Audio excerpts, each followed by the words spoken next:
नमस्कार विद्यार्थियों, इस वीडियो में आप बहुत ही आसान तरीके से गोले से संबंधित प्रश्न को हल करना सीखेंगे। तो विद्यार्थियों, यहाँ पर गोले से संबंधित प्रश्न दिया हुआ है। यह कुछ इस प्रकार है। एक गेंद का व्यास 28 सेंटीमीटर है। गेंद का आयतन ज्ञात कीजिए।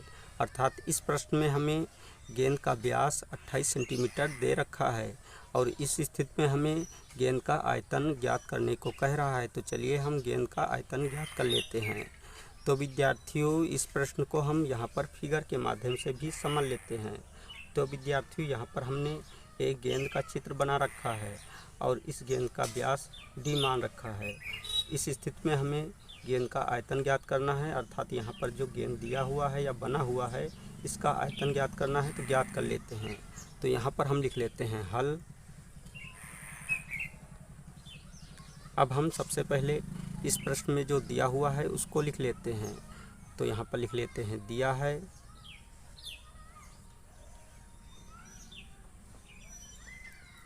दिया है गेंद का व्यास जो है 28 सेंटीमीटर। तो यहाँ पर लिख लेते हैं गेंद का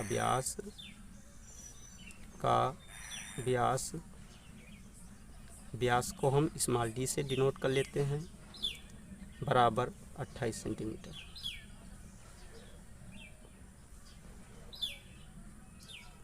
चूँकि हम जानते हैं कि गेंद की त्रिज्या व्यास की आधी होती है, तो यहाँ पर हम लिख लेते हैं गेंद की त्रिज्या को स्मॉल r से डिनोट कर लेते हैं, बराबर व्यास यहाँ पर 28 सेंटीमीटर दिया हुआ है तो 28 लिख लेते हैं और अपान में 2 लिख लेते हैं, क्योंकि त्रिज्या व्यास की आधी होती है। 2 से 28 में भाग करते हैं तो भागफल 14 प्राप्त हो जाता है। तो यहाँ पर हम संख्या 14 लिख लेते हैं। तो विद्यार्थियों, इस प्रकार गेंद की त्रिज्या 14 सेंटीमीटर प्राप्त हुई। तो यहाँ पर लिख लेते हैं 14 सेंटीमीटर। अब हम यहाँ पर गेंद के आयतन का फार्मूला लिख लेते हैं। तो विद्यार्थियों, हम जानते हैं कि गेंद का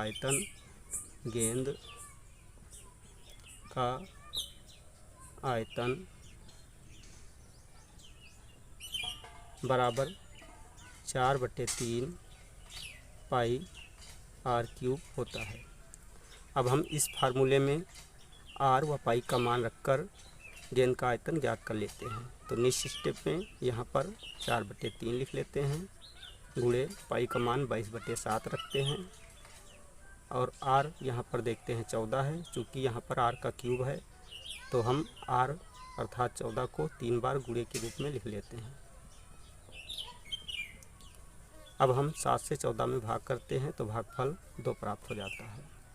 इस स्टेप में बराबर 4 का जब 22 से गुणा करते हैं तो संख्या 88 प्राप्त होती है। तो यहाँ पर हम संख्या 88 लिख लेते हैं, गुणे 2 गुणे 14 का जब 14 से गुणा करते हैं तो संख्या 196 प्राप्त होती है। तो यहाँ पर संख्या 196 लिख लेते हैं और बटे में संख्या 3 लिख लेते हैं।